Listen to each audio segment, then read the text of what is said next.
నగుమోము కనలేని నా జాలి తెలిసి. పరమాత్ముడు ఎంతటి భక్త సులభుడంటే అర్జునుడి ప్రార్థన మేరకి పరమాత్మ చెప్తాడు, భక్త్యాతు అనన్యయా శక్యః అహమేవం విధోర్జున జ్ఞాతుం ద్రష్టుంచ తత్వేన ప్రవేష్టుంచ పరంతప.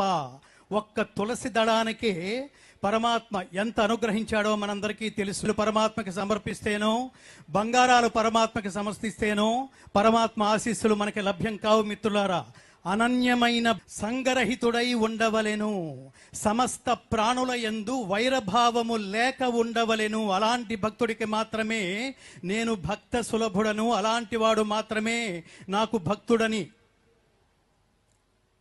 నేను భావించడానికి అర్హత ఉంటుంది.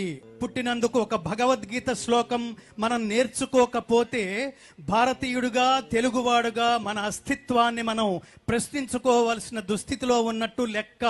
ఇలాంటి కళ్యాణాలకి వచ్చి తిరిగి వెళుతూ ఏం నేర్చుకున్నాం అన్నది కనుక మనం ప్రశ్నించుకుంటే చాలా గొప్ప ఆధ్యాత్మిక శక్తిని మనం చేకూర్చుకోవడం, సమకూర్చుకోవడంతో పాటు ఈ దైవారు మీరందరూ ఇక్కడ ఒక్కసారి మీ ఆత్మశుద్ధిగా కరతాళధ్వనులతో చంద్రబాబు నాయుడు గారికి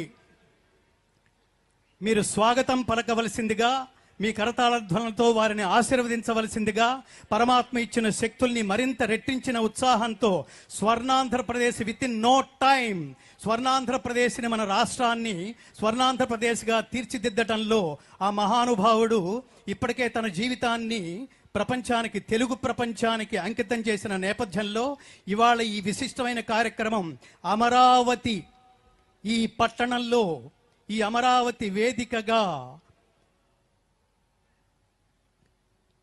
ప్రపంచం ఆశ్చర్యపోయే, ప్రపంచం ఆనందించే గొప్ప స్థితికి తీసుకువెళ్లాలనే సంకల్పం ఈరోజు ఈ వేదిక మీద స్వామివారి సమక్షంలో జరగబోతోంది. అమరావతి అభివృద్ధికి ఈరోజు విశేషమైన పునాది పడబోతోంది.